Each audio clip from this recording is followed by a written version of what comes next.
My fish friends, this is Don, also known as the old school fish guy. I've been meaning to cut a video for you and for quite a long time. I mentioned briefly that I have had some health issues, and I regret to say that while I am on the road to recovery, and they say early to midsummer I should be back to where I was, say, 5 years ago. The antibiotics I'm on and the infection I've got are really kicking my butt, leaving me tired and without motivation. The latter are more important than the former. And so I just haven't cut any videos. Not looking for sympathy, just sharing with my friends. Being the old school fish guy, I have one thought that comes to me, and maybe I'll do a video on this someday, maybe I won't. But you know, in the old days, filters were vastly different than they are today. And yet they were very similar. Let's take hang on the backs and canisters. Nowadays you even have self-priming ones. I've got a couple of those in canister form. They don't self-prime very well, but okay, they do it. Tip: fill them with water before you put the lid on, and then they self-prime much easier, even if they're only halfway. But the key is you just got to get water that flows up and over the edge of the aquarium, and then it'll run down. It's called a siphon. In the old days, we didn't have canister filters that had ultraviolet lights in there to kill bacteria and such. We didn't have those sweeping heads that go back and forth on your output. I like those. We didn't have those. If we had a spray bar, we made it. And yeah, some of us did that. Why do you think they invented them? Because we started it. HOBs. We didn't have any bio wheels. We didn't have multiple compartments. I don't remember the dual-sided, where water comes up in the middle and goes to both sides and out. Ours came up one side and went out the other. It was all much simpler. The point is, when you're using something, it isn't important if you use the newest technology.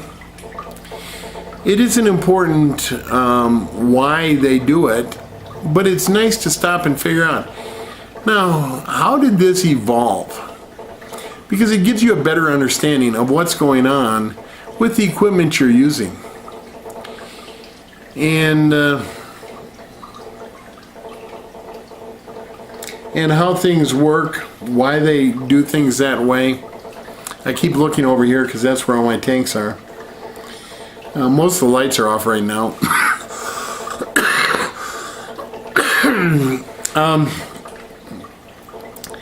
And I need to clean up one of my tanks.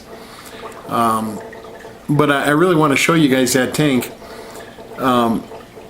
Since probably late summer, early fall of last year, I have done very, very little maintenance on my fish tanks. I had 3 HOBs that became clogged and the motors burnt out on me, and I knew things like this were going on. I couldn't muster up enough gumption to even care. And so I lost equipment. The amazing thing is I've lost very few fish, and I've got a 55-gallon tall that I want to show you, but it's still pretty dirty.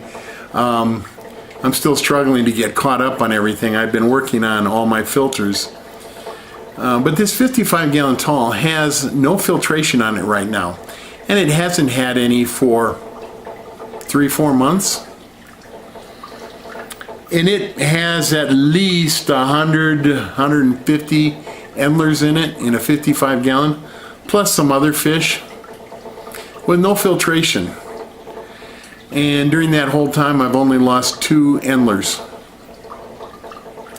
And there aren't even a lot of plants in that tank, just a few. How does that work? Well, first off, it's got a lot of algae on the glass and on the rocks and in the sand. That's what I want to clean up, because right now I can't video it for you. I'm not in a hurry to clean it because my other tanks have my, shall I say, more favorite fish in them.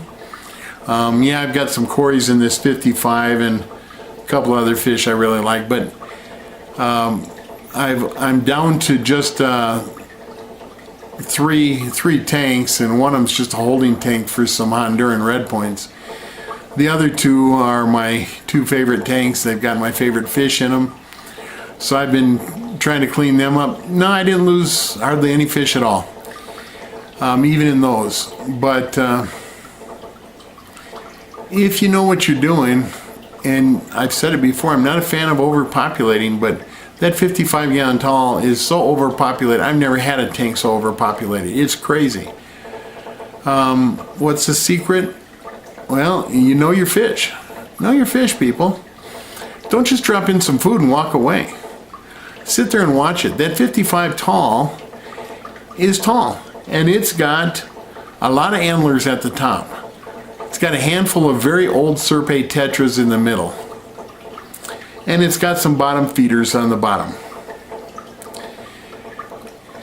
The problem is you have to put enough food in the top for it to get down to the bottom so that the bottom dwellers can get some food. I do not believe Cory cats are down there eating scat, because they aren't. They're looking for food.